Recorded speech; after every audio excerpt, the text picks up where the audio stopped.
안녕하세요. 프라이빗 안티에이징 클리닉 밀피부과 대표원장 최윤덕입니다. 눈밑지방 재시술에 대해서 상담할 때 여러분들이 많이 궁금해하시는 세 가지 질문에 대해서 오늘 말씀드리겠습니다. 첫 번째는 눈밑지방이 재발했는지 궁금해하시는데요. 보통 이제 눈밑지방이 다시 재발할 때 여러분들이 많이 느끼는 증상이 이 눈밑이 약간 불룩해지면서 부어 보이고 이제 애교살하고의 경계가 좀 불분명해지고, 그리고 이제 시술 후에 어느 특정 부위, 눈 안쪽이나 아니면 바깥쪽 부위에 일정 부분이 또 불룩해지는 그런 좌우 비대칭 현상이 생겼을 때 이제 눈밑지방이 재발했는지 한번 생각해 보시고 상담해 보시면 좋겠습니다. 두 번째, 이제 많이 질문하시는 거는 이제 이전에 시술했던 눈밑지방 재배치, 하안검 성형술 아니면 레이저로 눈밑지방을 제거하는 경우에 이제 어떻게 재발하는 양상이 틀린지 이제 가끔 각 시술별로 이제 물어보시는 분들이 있는데요. 첫 번째, 우리가 이제 전통적으로 가장 많이 했던 하안검 성형술 같은 경우에는요. 그러니까 수술하시고 나서 한 5년에서 10년 정도 사이에 이제 재발을 많이 하시는데요.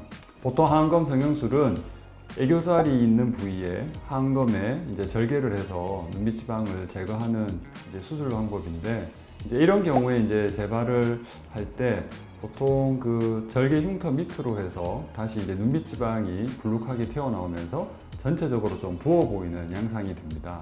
두 번째, 가장 최근에 많이 하시고 계시는 이제 눈밑지방 재배치 같은 경우에는 재발률이 이제 제가 경험한 바로는 가장 빠른데요. 흔히 5년을 넘기지 못하고 재발해서 오시는 경우가 많습니다.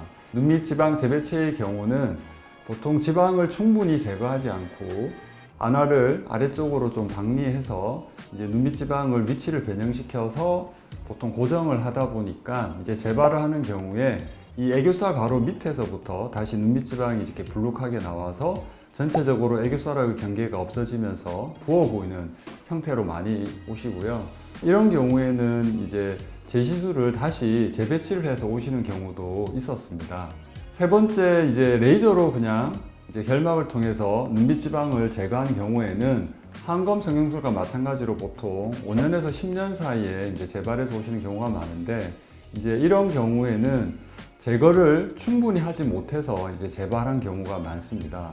그래서 이제 좌우 비대칭이거나 아니면 눈 안쪽 바깥쪽의 일부분이 이제 재발해서 울퉁불퉁하게 보이는 경우가 많습니다. 세 번째 질문은, 그러면 이렇게 이제 세 가지 시술 방법에 있어서 재발을 했을 경우에 그럼 어떻게 해결하면 좋은지 많이 물어보시는데요.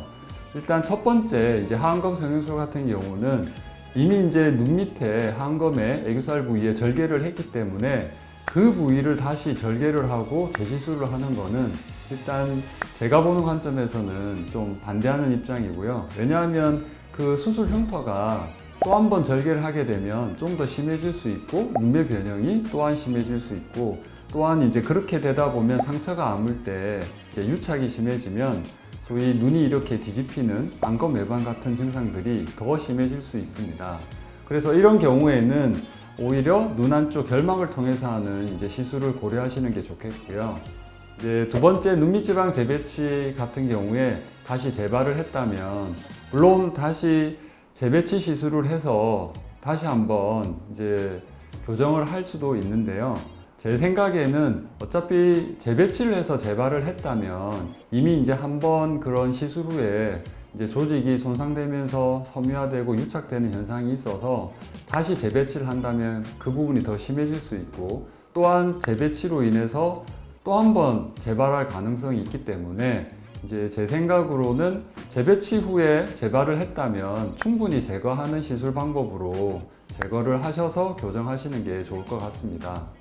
세 번째, 이제 레이저로 결막을 통해서 눈밑지방을 제거한 경우에는 그 남은 부분을 이제 일부 이제 다시 레이저를 가지고 결막을 통해서 제거할 수가 있는데요. 이제 이때는 이제 주의해야 될 게, 이제 한번 재발을 했기 때문에 이제 그 다음 다시 두 번, 세 번 재발을 막기 위해서 충분히 제거를 하시고, 이제 충분히 제거를 하게 되면 오히려 눈밑이 약간 꺼져 보일 수가 있거든요. 그러면 이제 미세 자가지방 이식을 통해서 좀 꺼진 부위를 다시 채우는 방법까지 이제 고려해서 시술을 생각하시면 좋겠습니다. 제 시술에 대해서 다시 한번 요약을 하자면 하안검 성형술을 했든 눈밑지방 재배치를 했든 아니면 레이저로 눈밑지방을 제거를 했든 이제 재시술을 할 때는 좀 더 우리가 신중하게 생각해서 결정을 해야 되고요. 첫 번째는 아무래도 첫 번째 시술 후에 이제 조직 손상이 있으면서 그리고 그 조직이 손상이 되면서 아물 때 보통 섬유화나 아니면 유착 같은 현상이 있어서 재시술하는 게 되게 까다롭습니다. 그래서 두 번째 재시술을 할 때는 이제 재발한 그 남은 지방을 충분히 제거하는 거와 그 다음에 그 조직 손상을 최소한으로 좀 줄일 수 있는 그 두 가지 이제 포인트 관점에서 여러분들이 시술을 선택하시면 좋을 것 같고요. 이제 충분히 제거를 하다 보면 오히려 눈밑이 꺼져 보일 수가 있거든요. 그래서 또 적당히 제거를 한다면 또 다시 재발할 수 있는 그런 이제 위험 부담이 있기 때문에 저는 뭐 재발의 경우에는 더더욱 꼼꼼하게 최대한 눈밑지방을 제거해야 된다고 생각을 하고요. 그러면 이제 아무래도 조금 꺼진 눈밑을 이제 매끄럽게 보완하기 위해서는 이제 미세 자가지방 이식이 필요합니다. 이 눈밑에 미세 자가지방 이식을 하는 게 상당히 까다롭고 힘든 과정이기 때문에 대부분 병원에서 잘 하지 않는데요. 일단 제가 재시술을 많이 하는 입장에서 보면 어쨌든 재발했기 때문에 또 한 번 재발을 막기 위해서는 충분히 꼼꼼하게 제거해야 되고 이제 그렇다고 눈밑이 꺼져 있는 거는 그냥 둘 수 없으니까 이제 미세 자가지방 이식으로 매끄럽게 이제 복원하는 게 중요하다고 생각합니다. 이상 오늘은 이제 다른 병원에서 시술을 받으시고 이제 눈밑지방이 재발해서 재시술을 받으러 오시는 분들이 많아서 오늘 영상을 찍게 되었는데요.